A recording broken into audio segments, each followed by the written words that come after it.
devastating and indiscriminate alacrity, bringing down entire networks in seconds and searching for remote computer connections through which to attack additional innocent victims, all without hope of recovery or repair. The entirely foreseeable result was that the worm quickly spread globally, shutting down companies and inflicting immense financial harm. This irresponsible conduct impaired the ability of companies in critical sectors such as transportation and healthcare to provide services to the public not only in the Ukraine, but as far away as Western Pennsylvania. As alleged, for just 3 U.S.-related victims, 3 of at least hundreds of victims worldwide, the damages exceeded $1 billion. Rather than express remorse for the damage they inflicted against victims worldwide, the conspirators callously celebrated their success. Next, the conspirators turned their sights on the Winter Olympics, a forum where the international community, despite recurring conflict, comes together to celebrate the common pursuit of physical prowess and mental toughness. The conspirators, feeling the embarrassment of international penalties related to Russia's state-sponsored doping program, that is, cheating, took it upon themselves to undermine the games. Their cyber attack combined the emotional maturity of a petulant child with the resources of a nation-state. They conducted spear-phishing campaigns against South Korea, the host of the Winter Games, as well as the International Olympic Committee, Olympic partners, and athletes. Then, during the opening ceremony, they launched the Olympic Destroyer malware, which deleted data from thousands of computers supporting the games, rendering them inoperable. Although the conspirators took steps to pin the Olympic Destroyer attack on North Korea, this second false flag attempt failed. Cybersecurity researchers ultimately attributed the attack to the Sandworm team, as do we today. These destructive and disruptive malware attacks and related preparations were not the conspirators' only malicious conduct alleged in the indictment. The conspirators also supported hack and leak operations in the days leading up to the 2017 French elections. And the conspirators continued their disrupting attacks as recently as October 19th, targeting government and non-government websites in the country of Georgia. Today's allegations in their entirety provide a useful lens for evaluating Russia's offer 2 weeks ago for a reset in cyber relations between Russia and the United States. Russia is certainly right that technologically sophisticated nations that aspire to lead have a special responsibility to secure the world order and contribute to widely accepted norms, peace, and security. That's what we're doing here today. But this indictment lays bare Russia's use of its cyber capabilities to destabilize and interfere with the domestic political and economic systems of other countries, thus providing a cold reminder of why its proposal is nothing more than dishonest rhetoric and cynical and cheap propaganda.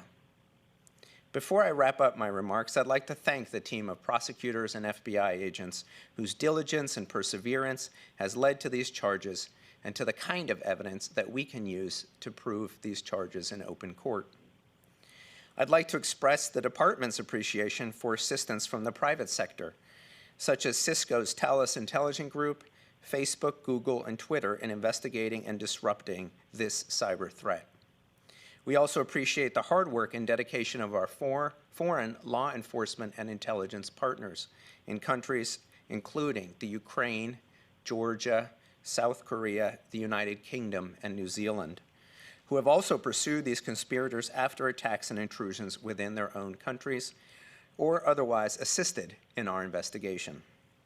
All these partnerships send a clear message that responsible nations and the private sector are prepared to work together to defend against and disrupt significant cyber threats.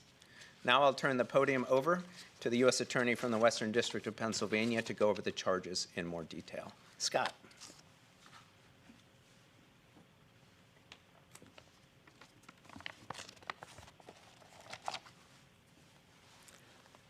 Thank you, John. Good afternoon. I'm Scott Brady. I'm the U.S. Attorney for the Western District of Pennsylvania.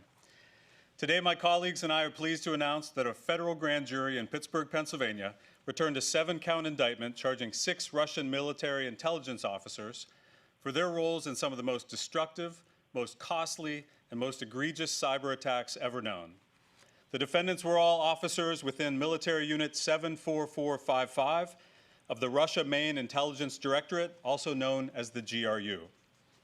Unit 74455 is well known to the Department of Justice and to the FBI for, among other things, its role in Russia's efforts to interfere in the 2016 U.S. elections, portions of which were initially investigated by the Western District of Pennsylvania with our partners from the National Security Division and the FBI's Pittsburgh Field Office. The indictment unsealed today reveals the Russian government's global campaign of disruption, interference, and destabilization against strategic adversaries across 3 continents. As outlined by AAG Demers, the crimes committed by these defendants and Unit 74455 are truly breathtaking in their scope, scale, and impact. AAG Demers spoke to the broader geopolitical implications of the GRU's campaign. I want to speak for a moment about the victims in this case. While the alleged perpetrators of these crimes were Russian government officials, the victims who suffered real harm as a result of these crimes were often ordinary citizens and businesses around the world. These are citizens and businesses that rely on such things as electricity for warmth during a cold Ukrainian winter, a reliable banking system as a foundation for a stable economy, untainted elections free from interference by foreign adversaries, the opportunity to participate in a traditionally non-political event like the Olympics, and access to fundamentally sound hospitals for life-saving medical care, to name just a few. The devastating crimes allegedly committed by these defendants and Unit 74455 co-conspirators harmed ordinary people around the world, including in my district in Western Pennsylvania. As a result of the NotPetya malware attack, Heritage Valley Health Systems, which provides health care to tens of thousands in Western Pennsylvania, lost access to their mission-critical computer systems, such as those used for cardiology, nuclear medicine, radiology, and surgery. Their hard drives at 80 medical facilities were encrypted, workstations were locked, patient lists, medical patient history, examination files, and laboratory records were inaccessible. While Heritage Valley spent more than $2 million responding to and recovering from the attack, the disruption of critical health care to patients cannot be quantified monetarily. Additionally, a FedEx subsidiary spent approximately $400 million responding to and recovering from NotPetya attack on its computer systems, and a large U.S. pharmaceutical manufacturer spent in excess of $500 million. And these are just 3 of the hundreds of victims of NotPetya worldwide. These are not acts of traditional spying against governments. Instead, these are crimes committed by Russian government officials against real victims who suffered real harm. My colleagues and I on this stage have an obligation to hold accountable those who commit crimes, no matter where they reside and no matter for whom they work, in an effort to seek justice on behalf of the victims of these crimes. Let me talk briefly about the charges in the 7-count indictment. The defendants are charged in count 1 with engaging in an ongoing and wide-ranging conspiracy to hack into computers, steal information such as network credentials, and cause significant damage to the networks through the deployment of malicious code, otherwise known as malware. The defendants are charged at count 2 with conspiracy to commit wire fraud. This offense consists of conspiring to use stolen authentication credentials to gain access to and move laterally within victims' networks, as well as the transmission of spear phishing emails designed to deceive the victim into clicking on a malicious link or attachment to gain unauthorized access to victims' computer networks. Counts 3 and 4 charge the defendants with substantive counts of wire fraud associated with the transmission of the NotPetya malware through the computer systems of Heritage Valley Health Systems in the Western District of Pennsylvania, using stolen authentication credentials to move to other parts of the network.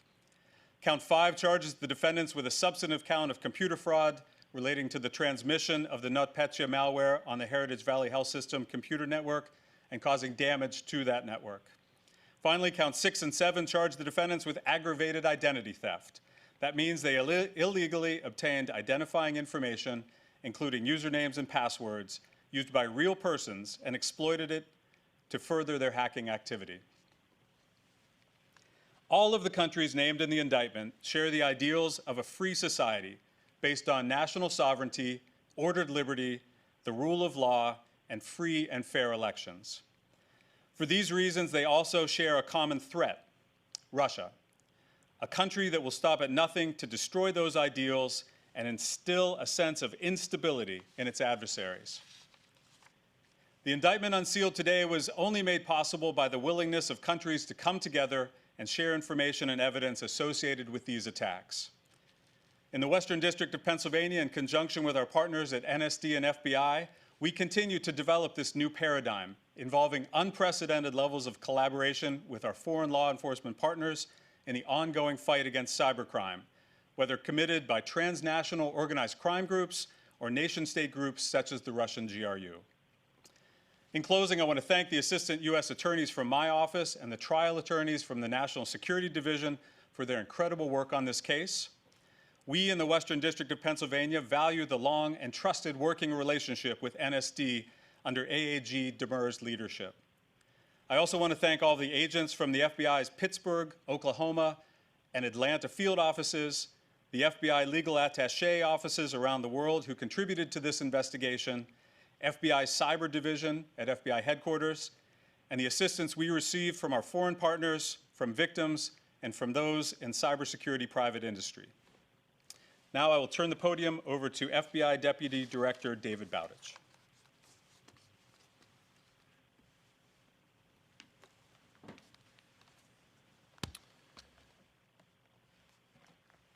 Good afternoon.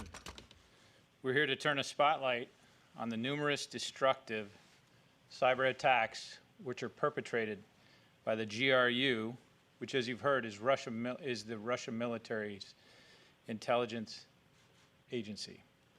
This activity went well beyond traditional intelligence collection. The GRU targeted the global energy sector, the international political groups, hospitals, and even the Olympics. Time and again, Russia has made it clear they will not abide by accepted norms, and instead, they intend to continue their destructive and destabilizing cyber behavior. Of course, this threat is not new. We've been fighting the cyber threat for years now, addressing hack after hack as our adversaries continue to escalate their crimes and use their capabilities not just to gather intelligence, but also to disrupt, degrade, and destroy. We investigate one major hack only to uncover another one. We are particularly concerned when nation-state adversaries target our critical infrastructure and our intellectual property, both here at home and abroad.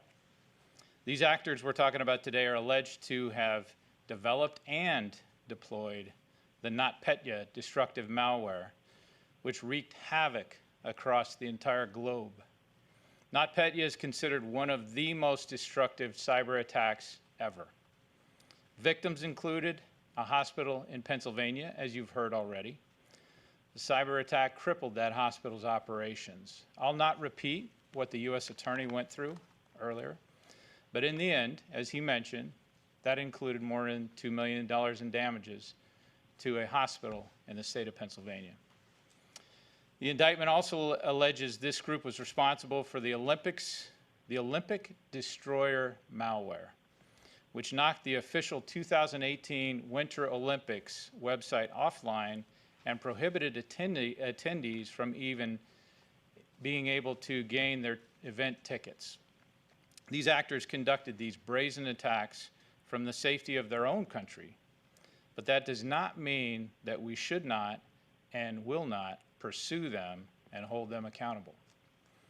Whether you're a cyber criminal turning profit from hacking or a Russian military intelligence officer who is intent on taking down infrastructure, these attacks will not be tolerated.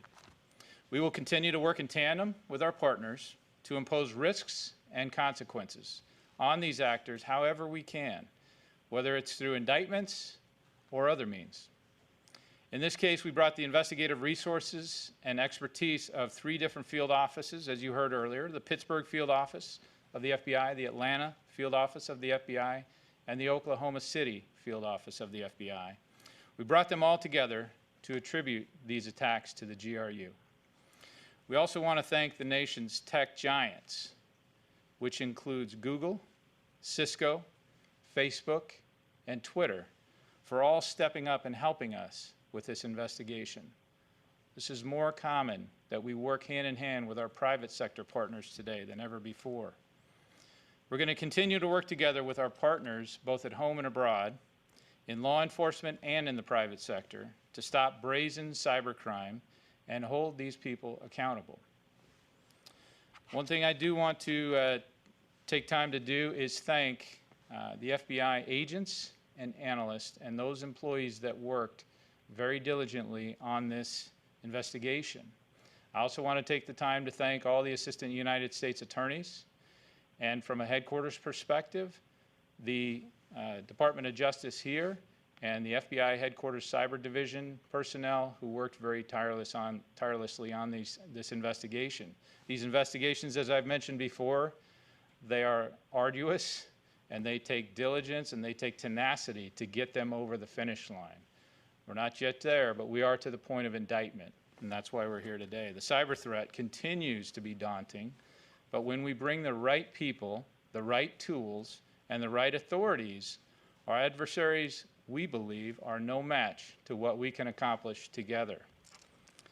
Next up, I'd like to introduce our special agent in charge of our Pittsburgh office, Mike Chrisman.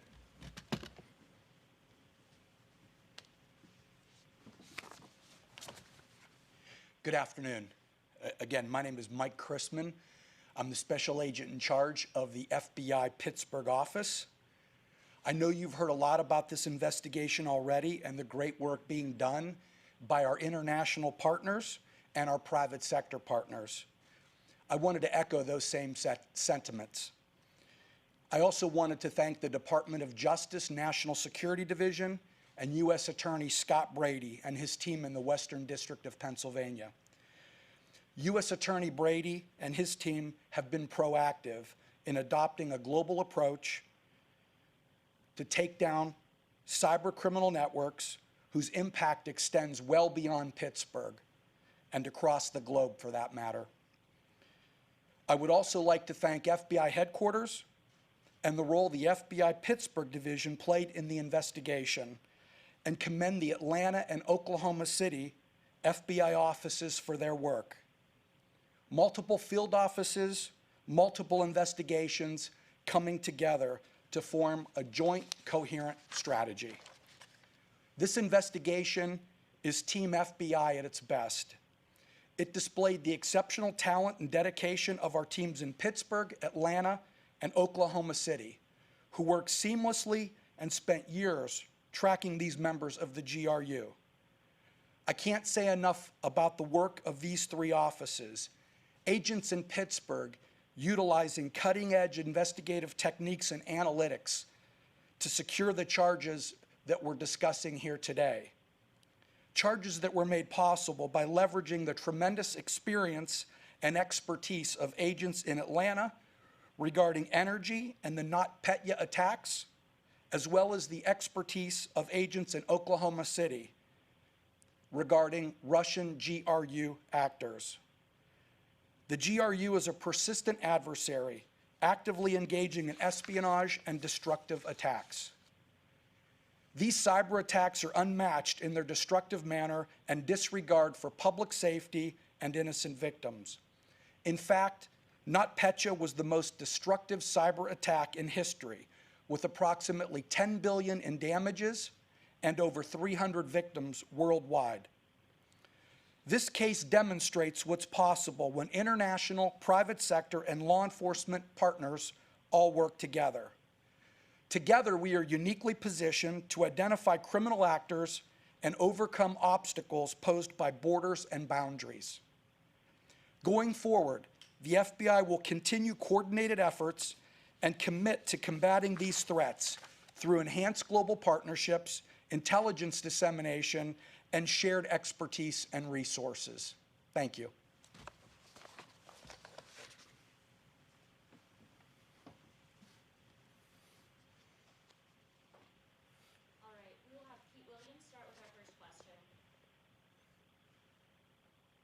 Thank you. Mr. Demers, can you tell me about the timing of this news conference today? These attacks have long been attributed to the GRU.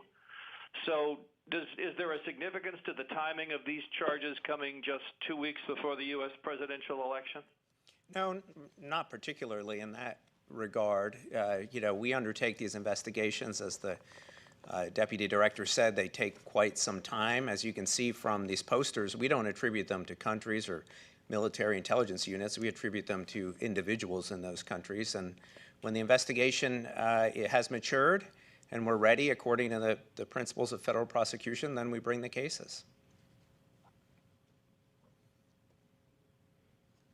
Our next question is from Eric Tucker with the Associated Press.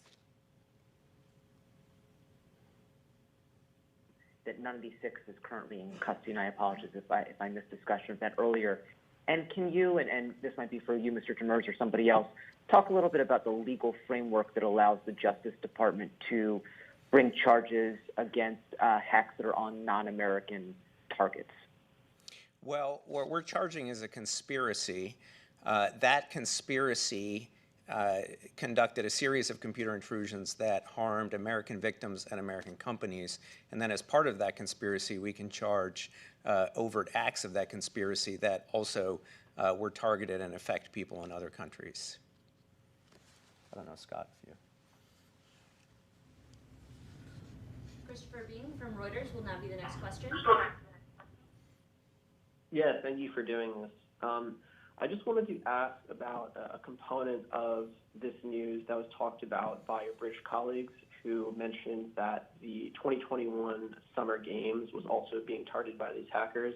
I didn't notice that in the indictment, and I wanted to know if Justice Department was aware of this targeting that's more recent. Thank you. Well, I think at this press conference we're going to stick to what we've charged, which is, back into the Winter Games, and we'll take them as they come. Next question from Jake Gibson from Fox. Hello, can you hear me? Yes. All right, sorry. So is there any evidence, I know it probably is not part of this indictment, but I figured I should ask anyway, do you have any evidence about the GRU actively trying to hack or to negative actions towards the 2020 American elections? Well, that, as you said, that's not part of this indictment.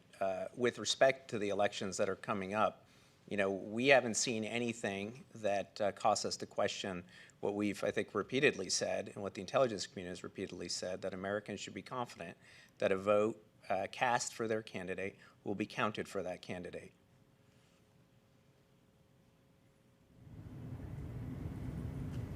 Next question is Andy with CBS. Hi, thanks for the question. Going off what was just asked, actually, a lot of private industry computer folks talk about Sandworm, which is this unit, being a big concern coming up on this election in the U.S. And I'm wondering, I know, John, I heard what you just said, obviously, but is there any evidence, or have you guys taken any action against Sandworm or related groups in the last few weeks or months? Well, I'm not going to go beyond what I just said in that regard. Thanks, though. Our last question will be from Tim Starks with Cyberscoop. If this is anywhere in the 50-page indictment, still working my way through it, but can you talk about what Facebook and Twitter did to help with this? I don't know if, Dave, you want to do that, or? I'll take it. Listen, we're not going to get into specifics of what the companies do to help us. We're not going to get into specifics of what the companies do to help us. I will simply leave it at they did help us in a very significant manner, which we are fortunate enough to enjoy that partnership in more and more cyber investigations.